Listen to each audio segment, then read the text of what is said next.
Lucasfilm, look, for all that's holy, get it together!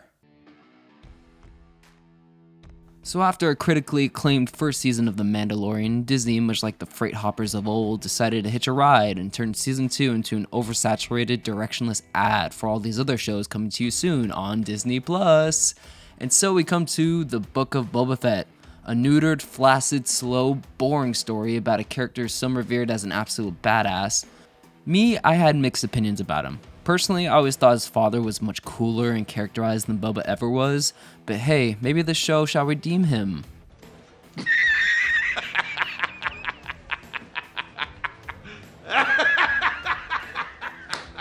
After watching the trailer for this new sludge Disney has decided to spew out, we're told Boba intends to rule with respect. That's cute. Why do you think all these people were at Jabba's palace? Was it because he had them held at gunpoint?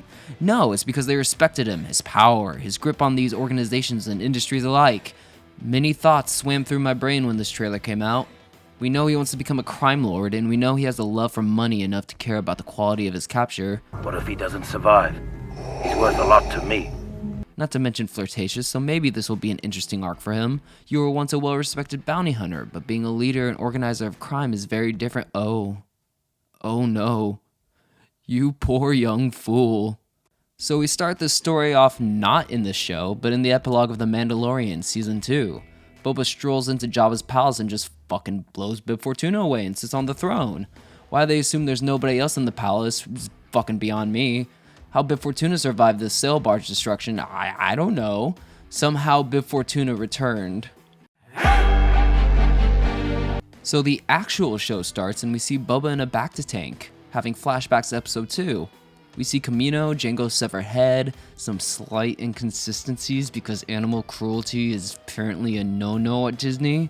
Seriously, Lucasfilm, you have the movies on command, So then we see Boba break out of the Sarlacc only to get stripped by Jawas and taken prisoner by Tuskens. How are you drinking that? Boba tries to escape by rallying a fellow prisoner, but the prisoner decides to alert the Tuskens. Why? Because plot, of course. Seriously, is no one on prisoner watch duty? I don't know, they're dumb sand people, I guess. So, Boba runs off into the desert before getting his ass kicked by this lady. By the way, they sleep with their masks and everything on. That's weird. Boba wakes up from his Bacta tank and accepts offerings from the locals aside from the mayor of Mos Espa, who sends his assistant, who asks for an offering from Boba. The only thing I like about this scene is Fennec. She understands how to rule and what the consequences are if they don't fall in line. So Boba's droid tells him he needs to project strength on Tatooine in order to be accepted as a daimyo. Shouldn't Boba know this? After all, he was a bounty hunter. He must have worked with crime lords who exercise their strength. So Boba spares some Gamorrean guards and then heads to some of Jabba's contacts and explains to them he's in charge, so they fill his helmet full of credits. I'm assuming for protection? They don't quite get into that because Disney. Also, just get it in a bag. You need your helmet, not just for protection, but your reputation, my guy. Boba then leaves. Oh look, the guards are there and then they aren't. And he's suddenly attacked by guys with shields and fucking swords. Easy prey for someone like Boba, a master tactician with strategic tools at his disposal like a jetpack, flamethrower, blaster. Oh, what the fuck? What the fuck was that, you donkey? Fly up, use your jetpack for a tactical advantage, fly up! Why are you using throwing knives? You have guns in this universe! So Boba gets put back into his tank and Fennec captures one of the assassins. Boba is shown to not only be dumb, but weak. Nice. Flashback time! Boba's being led by a child. Why would this child be in charge of these prisoners? Why not one of the adults? And we decided to spend 3 minutes digging through the fucking sand. But then they're attacked by a Machamp and Humongosaur hybrid. How do these big apex predators exist on Tatooine? What do you eat in this barren wasteland? So Boba kills it and they bring the head back to the tribe and he's given the coconut water. Great first episode! So Fennec takes one of the assassins back. Did you walk the whole way? And he refuses to give up any information, even when faced with potential death, until he's about to be eaten? Sure, it's a much more gruesome way to go out, but why now spill the beans? Also, the show doesn't have the balls to have Boba just fucking execute someone who tried to murder him. So Boba brings the assassin, not his head, back to the mayor and demands an explanation, to which the mayor easily manipulates the situation to his advantage by saying he was not hired by him at all, and decides to kill him just to prove it. No loose ends, done and done. The mayor then implies perhaps the Hutts contracted them. So Boba heads to this club where he's met outside by these Hutt twins whose only objective is to threaten Boba and make claim to Jabba's territory. And ooh, they have a Wookiee! And he has black fur and looks mean, which immediately means he's a good character.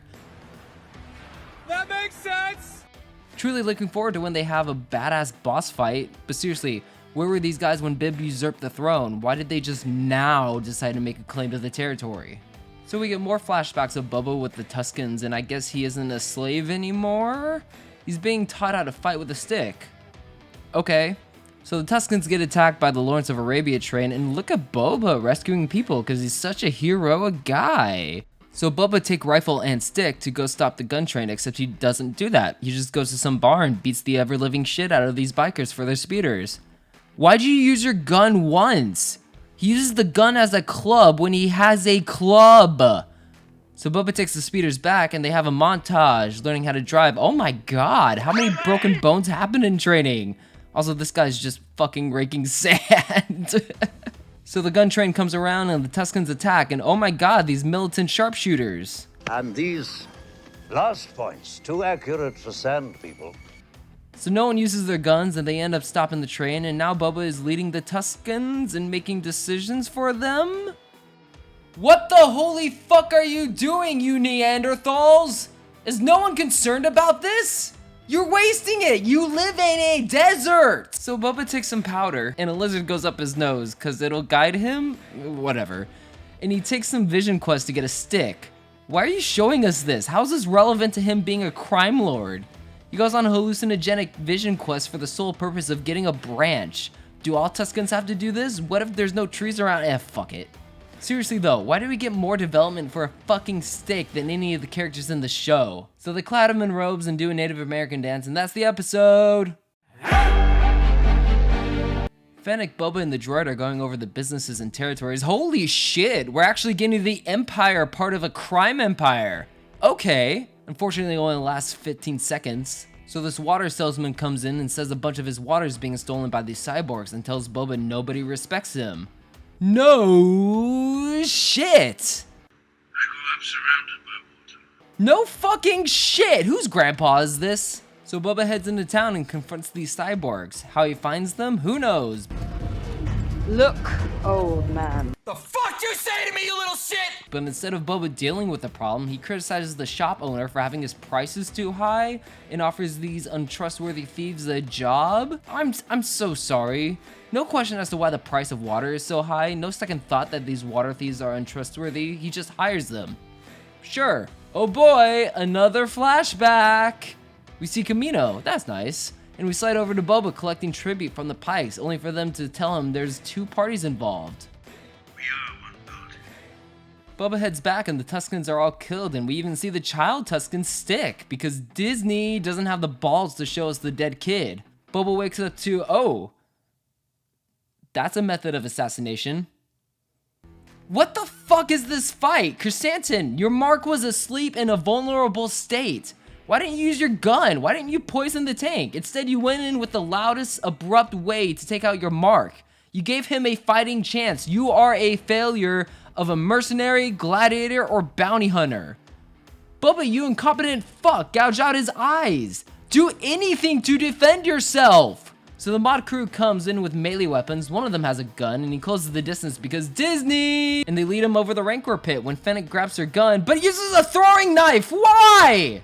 Put two in between his eyes! Okay, fine, I'm cool, I'm fine. So the next morning, the twins show up and apologize for sending an assassin? And offer him a Rancor? Oh look, it's Machete. Why? Why any of this? If you didn't want Tatooine, which I don't believe, why did you bother to send an assassin? Why did Boba let the Wookiee go? That's what we call a loose end. Good. That's one less loose end. So Boba spent some time with Clifford the Big Red Rancor and wants to ride him before being interrupted and told the mayor is out of office, and Boba doesn't like that. Finally, no bullshit, Boba. Wait till you see the. No, no, no, no.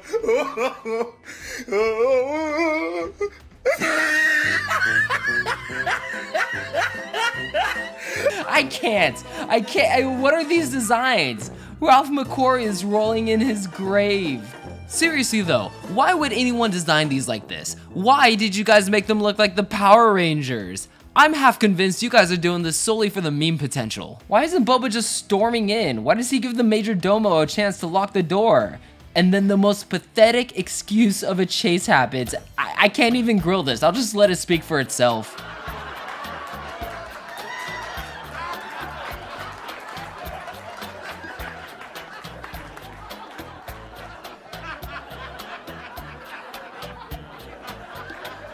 Oh look, Boba isn't afraid to use his jetpack. So the Pikes arrive and oh! Someone forgot to plug in the top of that building! Anyways, that's the end. Oh jeez, get ready for another flashback episode. Boba's wandering around the Dune Sea and is planning a siege on Jabba's palace with no help and a little sniper. Okay. So Boba's having Din-Din and sees the events of The Mandalorian Episode 5. He heads over and saves Fennec Shand from a gunshot by taking her to what I have to assume are the same cyborg people seen in the last episode.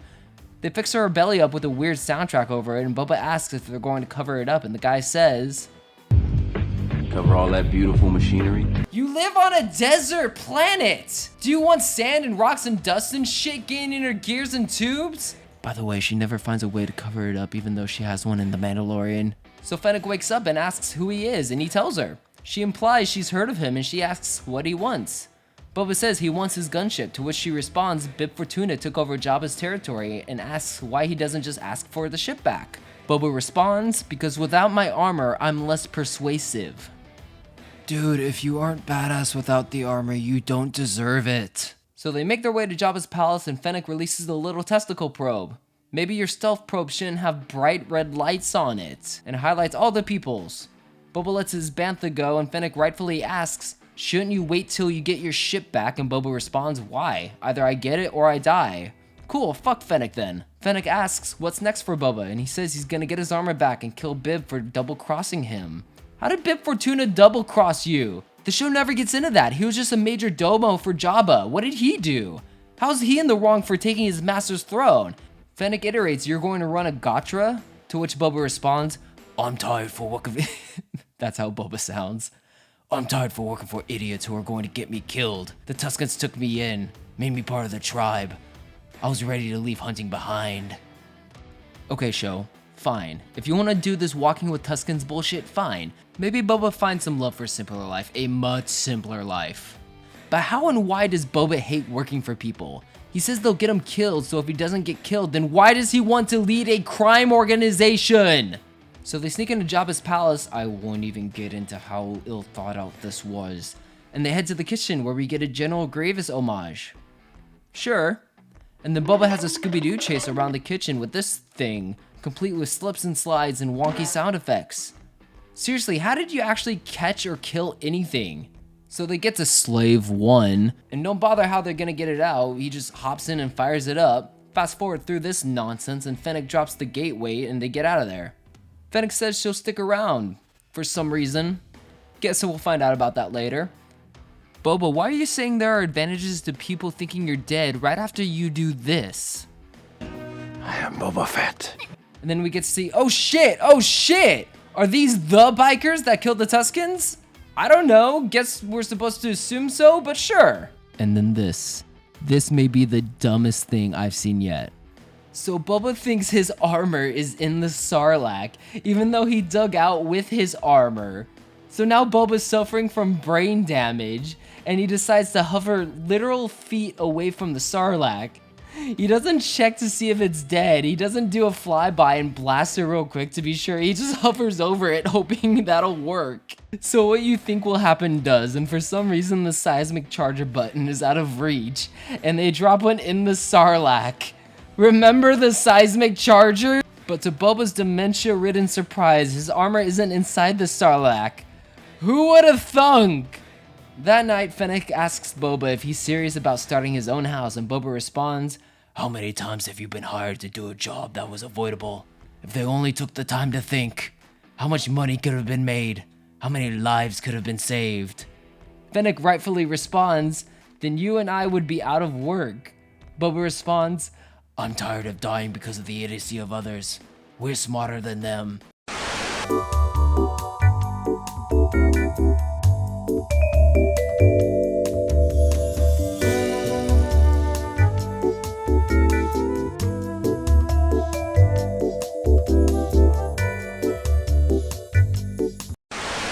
It's time we took our shot. Boba then offers her a job and insists he'll be loyal to her, cut her in on the success and pledge his life to protect hers. Not a bad ideal for a crime leader to have, but this is fertile ground to be betrayed. Fennec tells him his time with the Tuscans has made him soft. And he says in Disney fashion, no, it's made me strong. And that he can only get so far without a tribe. I don't know, bud, you made it this far without one. Boba wakes up and his droid says that he's completely healed. Fennec comes in and tells Boba to relax, but Boba insists on going into town to show the people he's still around, or something. So he stops at the bar and we see Chrysanthemum kill some Trandoshans for some reason. Boba, what do they pay you for? I know you're not a bouncer, but the business that pays you is under threat by Chrysanthemum. Then Boba hires him. Why does Boba keep hiring untrustworthy people? So back at the palace, Boba tries to rally the local crime families against the Pikes and they say no, so Boba simply asks that they just stay out of the way and they agree. Why? You're setting yourself up for betrayal. Bribe them. Do anything competent. So Boba tells Fennec he needs muscle and she replies that they could buy some. And then the Mando theme plays. I don't want to play with you anymore.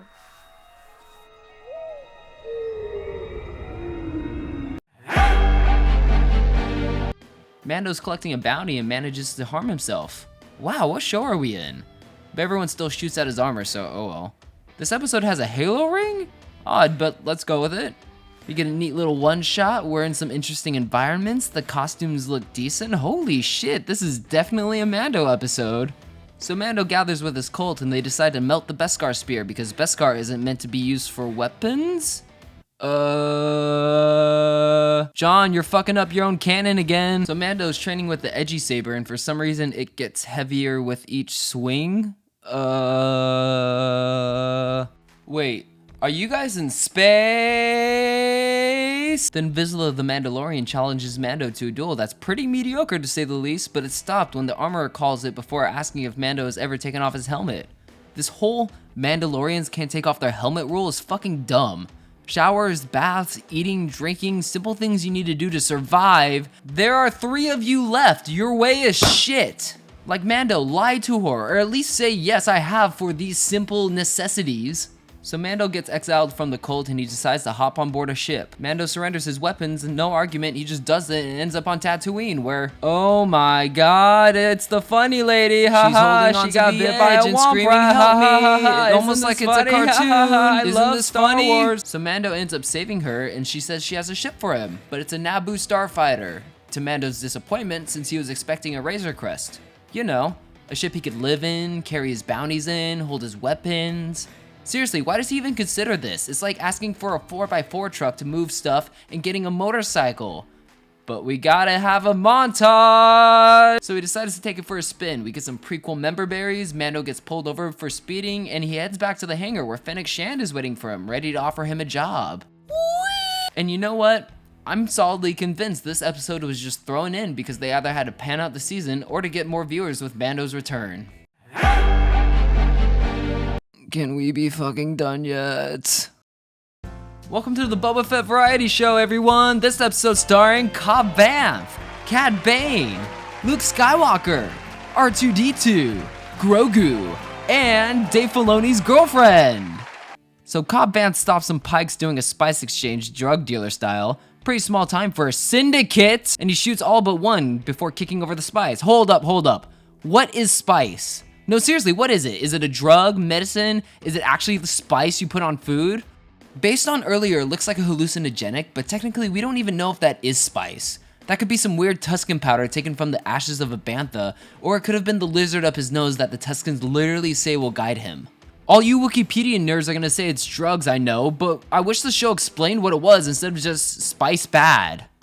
So Mando lands on some planet, links up with R2, and whoa. Is that what I think it is? Why are all these robo-ants building the temple? Where did Luke get them? Wouldn't a couple Jedi want to build something so sacred themselves? I mean, this isn't an advanced building or anything, literally just lift some rocks. So R2 shuts off, for some reason, and Mando decides to take a nap. Just go out looking for Grogu or something, you're here to do, whatever. So now we get to see what everyone watching The Book of Boba Fett has been waiting to see. Deepfake Luke and Grogu are meditating. But once again, Grogu's toddler-like demeanor gets the better of him and he wants to eat the frog. Keep that in mind, I'm not done with it yet. So deepfake Luke tells Grogu about Yoda with a neat little addition of Luke using the Force to help Grogu keep up with him. Since, you know, he's a toddler. I kinda like that. Then for some fucking reason, Luke starts asking him questions about his planet or where he comes from and just kinda assumes he doesn't remember. Like, Luke, he's a toddler, he can't speak, what makes you think any of this? Then Luke puts his hand on Grogu's head and makes him remember his experience during Order 66. Holy shit, Luke, that's fucked up! Even if Luke didn't know, he's invading a toddler's mind and forcing him to relive repressed memories. That's pretty fucked up, Jake. So Mando is woken up by Dave Filoni's girlfriend and they go for a walk. Wait, why is Luke watching over Grogu and Ahsoka isn't? Why isn't Luke out learning information, finding other Force sensitives? If he's the new Grand Master, doesn't he have better things to do than babysit a toddler? Mando asks why she's here if she's not gonna help Luke train him, and she doesn't really answer. So Ahsoka leads Mando to Grogu but chastises him the whole way about how he's grown attached to the kid and the kid to Mando. Are you doing this for Grogu? Or are you doing this for yourself? Is that any of your business? Are you seriously leaning back into the attachments are forbidden route? Did you dumb fucks learn nothing from the prequels? Dave Filoni's girlfriend, you were there! Did Luke learn nothing from the Jedi of Old's mistakes? Which gets into the bigger question, where are all the Force Ghosts? Ever since Disney took over, Force Ghosts have been really inconsistent. They were already pretty inconsistent, but really? Yoda, Anakin, or Obi-Wan couldn't have told Luke anything about why Anakin was seduced to the dark side? Luke, in episode 6, you leaned on attachment. That was your driving force. You learned nothing. Mando says he wants to give Grogu something since he's a Mandalorian foundling. Dave Filoni's girlfriend says, If he sees you, it will only make things more difficult for him. We're seeing the seeds of how this new Jedi Order is gonna burn to the ground already, and that's greatly disappointing. Lucasfilm, I've been through it once, don't make me go through it again, please. So Dave Filoni's girlfriend says she'll deliver the package to Grogu instead of letting Mando see the kid. Let him see the fucking kid! Grogu is a toddler anyways, why are you guys pretending like he's in his formative years? This is how visiting works, are you guys opposed to visiting? Why doesn't Mando just march his happy ass up that hill and deliver it? If they try to stop you, that should tell you everything you need to know about these people. There's some weird fucking cult who makes their members exercise their family. You're training? Luke, he's a toddler! Why aren't you like feeding him, changing his diaper, giving him toys to play with? So deepfake Luke asks Grogu to jump and the puppeteer makes him jump and then they go for a run. And look, I get it for all you Star Wars fans, this is important because you think Luke is somehow in character, but this is not Luke. This is not Luke. We get more shots of deepfake Luke thinking Grogu is much older than he actually is in freeze frame. Who the fuck approved of this? No, actually, who thought this shot was appropriate? Why would anyone think this shot was appropriate? You haven't figured out why? Let me remind you. So much like your father. So deepfake Luke sets up the training remote and freeze frame! Any rational human being may be watching this and think, what the fuck? And don't worry, I'm here to justify that thinking, because this is child abuse. Good job, Lucasfilm, you did it again. So Dave Filoni's girlfriend and Jake have a conversation. She gives Jake the gift from Mando and he starts questioning if Grogu's heart is in the training, to which Dave Filoni's girlfriend responds, So much like your father. Luke asks what he should do about Grogu, and that's an odd question considering you shouldn't be doing anything but raising him right now. Then Dave Filoni's girlfriend dips out to be in her own show coming soon to Disney Plus, and we finally jump back to the Boba Fett plot. Wow, that was a lot of time he spent away from Boba Fett. It's almost like the writers didn't know what the fuck to do with him. So Mando arrives at Boba's palace and the galaxy's most undesirable meetup to go over the plan. Fennec explains the mayor is on the Pike's payroll. It was a scheduled vacation, actually. No, he could be right. You have no proof of this claim. Fennec then says the Pikes are gathering forces around this area. Based on whispers. You have probe droids, like, why didn't you just use those? So they plan on using Mando and Black K as enforcers, but they don't have any troops for an all-out war. No shit, go buy some with the credits Mando didn't take. Mando says he might be able to help with some foot soldiers, and that's it. 2 episodes down, and Boba has been in one scene and didn't say a single word. This has been such a drastic shift in direction, it almost gives me whiplash. So Mando goes to Freetown? The most generic Western name you could come up with? Really? You take that fucking cowboy hat off right now. So Mando tries to plead with Cobb Vanth to help, but he declines, saying he wants to keep the peace. But once Mando leaves, he calls an emergency meeting. Then Vanth sees something come from the desert, a figure with a hat and a breathing apparatus. And it's... whoa! That's an interesting design. Like, this design just looks cheap. From the way it looks like a guy dressed in a costume to his flumpy ass fingers. But he's supposed to look lighter because of his age. Where are you pulling that from? Are you making that up? It sounds like you're making that up. Species age differently. Cartoon characters always look weird translated to live action. I don't know about that, bub. This is Dave Filoni's vision? Ding, ding, ding, we have a winner! But just because this is Filoni's vision doesn't mean it isn't a poor one. A fan edit of the scene came out literally the next day, and it's miles better than what we got. Look at the color grading, the slenderness of the face, the lack of malice in the eyes. It shows a cold and impartial person, which suits this character more since he's a paid mercenary and likely isn't coming into town looking for a fight. For some reason, Cad Bane looks like he has a grudge against Vanth, when that isn't indicative of his character at all. So Bane shoots the sheriff and also the deputy and walks back into the desert. Remember in the old westerns when they would have horses? He also turns his back on an angry town. Grab their gun and shoot this motherfucker. So the Pikes blow up Jessica Biel's place. Oh no. And we cut back to the Jedi Temple. Wow, there's a lot of Jake Skywalker in this Boba Fett show. Jake offers Grogu the Mandalorian chainmail or Yoda's lightsaber, and still expects Grogu to understand everything he's saying coherently. If you choose the armor, you'll return to your friend, the Mandalorian. However, you will be giving into attachment to those that you love. But if you choose the lightsaber, you will be the first student in my academy. Seriously, with everything we see from Grogu, why are we expected to believe he can rationally comprehend anything Jake is saying? If you pick this shiny shirt, this represents attachment, and if you pick this shiny green sword, you'll come train with me. Like, does he even know what you're talking about? Does he even know he's sentient? Why is Jake telling Grogu to forfeit all attachments when that betrays the message of Return of the Jedi?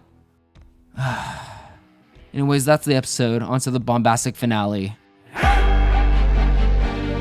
So Boba and Tatooine's most undesirable are checking out the blown up bar. He says they need to hunker down at the palace and wait for reinforcements, but the cyborgs argue against this, saying they won't abandon the people.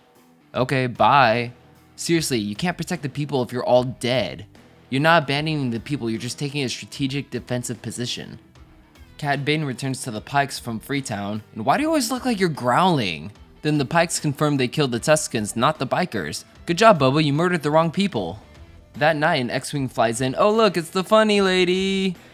What the fuck? Why is Grogu here? Obviously because Grogu picked the chainmail, but Luke, why did you send an infant into an X-Wing alone? They say R2 is flying, but still, he's a toddler. Anything can happen in space. You put a baby in a Tesla and hope for the fucking best. What have you done to Luke Skywalker? So Fennec's going over the plan and they have their forces spread out, keeping an eye out for incoming Pike soldiers? Cad Bane then approaches Boba and is there to negotiate for the Pikes. He says Freetown reinforcements aren't coming and tells Boba the Pikes killed the Tuscans, and that makes Boba angry. So they're about to draw and Fennec talks Boba down since he's obviously being goaded into making a fucking mistake. Boba terminates negotiations and Cad tells Boba he's gone soft. So they know what they're doing. They just decided this was the best route to take. So the other gangs decide to attack and Boba's somehow surprised by this? He really just took the gangs on their word. Oh, what are you doing to Boba Fett? Why do you all have swords and knives? Where are your guns? So Boba's asking if the Pikes are still in Mos Eisley. Whoa, whoa, whoa, whoa. You knew? You didn't do anything about it once the terrorist attack happened? Why are you waiting for them to make a second move? You put everyone here in danger, you fucking donkey. So Fennec heads out to do what they should have done initially, and she bails out the cyborgs. Yay! Then the Pikes show up to kill Boba and Mando, and they decide to stay and fight because Mos Espa needs Boba? For what? Because you're stopping Spice? We don't even know what Spice is. They don't even say what it is in the show. It isn't explained in the movies, and I ain't gonna watch the Clone Wars episode 382 to fucking find out. So they send out the representative to negotiate, basically saying in the terms to fuck off. Then Boba and Mando bail out the representative and land right in the center of town since their jetpacks only work temporarily, I guess. But why would you land in the center of the courtyard? Get up to high ground. This is basic strategic positioning. One of you on each side, go! Oh yay, the people of Freetown. So they all get behind the vehicle. You had cover back there. Spread out, you idiots. Why are you all behind one vehicle? Seriously, you guys can be flanked so easily. Ooh, Chrysanthemum survived. Look at him go. Anyways, the Pikes flee and the big ass Scorpion Neck droids come out and ooh, they got Droideka shields. Why are you all sitting there? Fan out and find an opening. No. You two are dead. You two are definitely fucking dead. So Mando and Boba are fighting the Scorpion Neck droids, and Mando pulls out the edgy saber with his left hand, but he's right-handed? I don't know, that was odd. These two will destroy the whole city. Keep that in mind, I'm not done with it yet. Why aren't you guys behind cover? You have jetpacks. Why are you doing this game with the droids? Like, they're literally just running back and forth, avoiding fire. So Boba bails out, and Mando tries to distract the droid from the troops. Wow, that limp Chrysanthemum had wasn't shit, huh? Why? Why? Oh wow, that's some fake fucking fire. Like, that looks really bad for a Disney production. So the funny lady runs into Mando. Wait, this dumb bitch decided to drive towards the gunfire with the baby? What's with everyone being terrible with kids in this universe? We get some more horrible dialogue, and the cyborg lady decides she's gonna go up to a sniping position? Why not the guy with the cybernetic eye? That seems like the smart move. Mando and Grogu link up, and honestly, it'd be really charming if Pedro Pascal didn't sound like he was fucking filling it in. Mando and Grogu are about to be killed until Boba rides in on a Rancor and causes more damage than either of those droids combined. So Boba creates an opening in the shield, and Mando gets inside but doesn't cut off the legs. Instead, he goes for the eye, which is a dumb decision since you have a chance to disable, then destroy it. Then Grogu heads out, and his puppeteering looks whack as fuck. So the droid decides to step on Mando, and he definitely has a broken leg, right? So Grogu uses the Force to stop the droid, and he definitely has a broken rib, right? Worst case scenario, he should be dead. Like, that hit him so hard. So the Rancor's beating the shit out of the droid, and Boba tells the Rancor to do it, because I guess that's a punchline.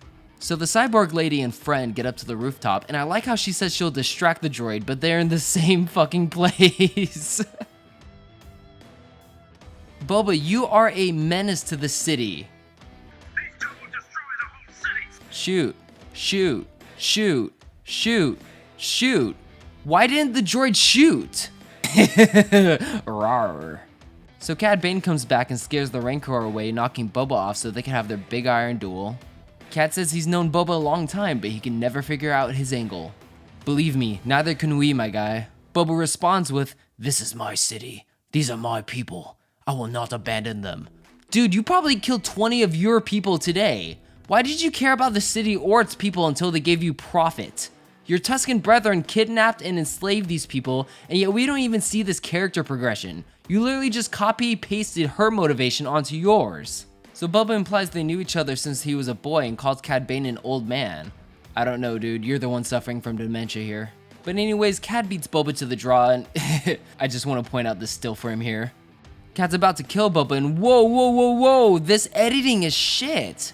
Anyways, Boba stabs Cad Bane, and I quite like the thematic element of Boba killing him with the gaffy stick he earned from the Tuskens, but the context is shit. Also, his chest is beeping. He's not dead. Dave Filoni's not done playing with his toys. So the Rancor's on the loose, and holy shit! Boba, what have you done to this city? These two will destroy The Rancor ends up climbing a tower and does a King Kong reference, and we get even more of Mando's literal plot armor. No. He should be dead. Like dead. So Grogu comes out and calms the Rancor down, and this riveting conflict is finally at an end. Back at the Pikes headquarters, the Pikes have decided to cut and run. Also, look at his mouth! Seriously, this is just as bad as the Nemoidians. So Fennec arrives and kills everyone in the room without even being seen. Damn, she's stealthy. Wait, how did you get behind him? This is like when Cobb Vanth was hiding behind the deputy. So the city rebuilds from Boba's Rancor rampage, and for some reason they're bowing to him? Oh Boba, you destroyed our city and let a giant monster loose, please go away. Tatooine's most undesirable meets up, and Mando and Grogu fly off for new adventures.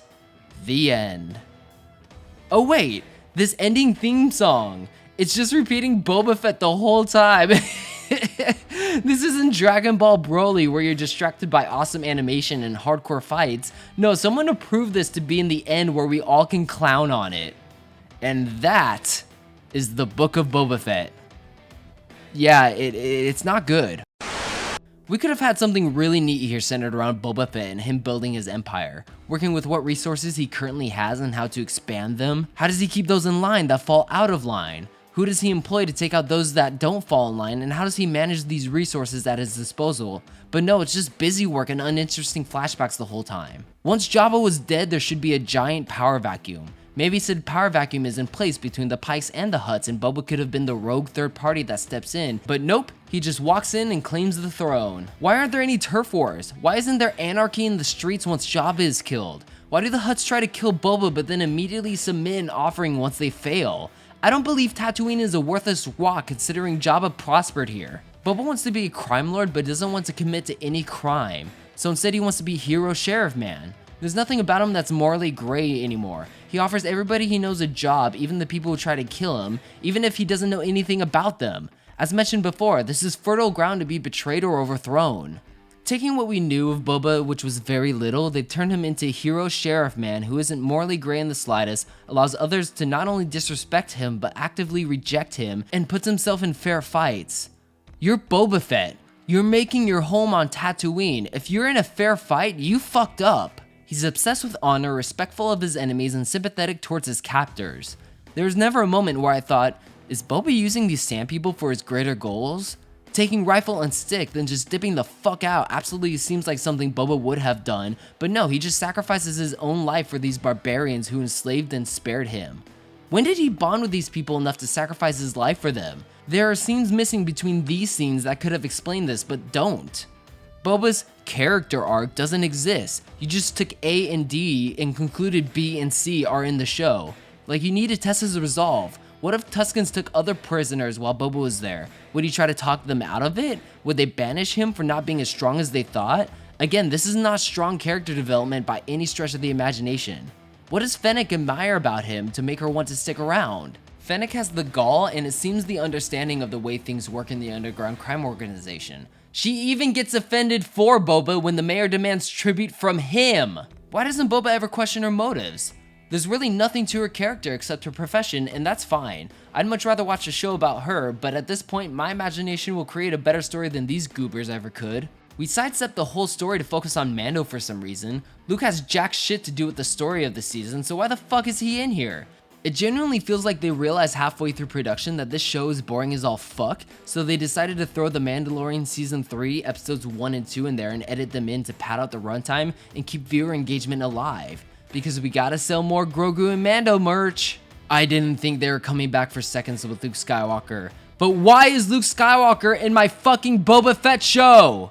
Luke is now a child-abusing sociopath that has big plans but no idea how to pursue them. Ahsoka's in the show and it's Dave Filoni's episode, so of fucking course she's gotta be in here. For some reason, she isn't in charge of watching Grogu. No, Luke has literally nothing better to do, so he's gonna take all of his time to training this one toddler.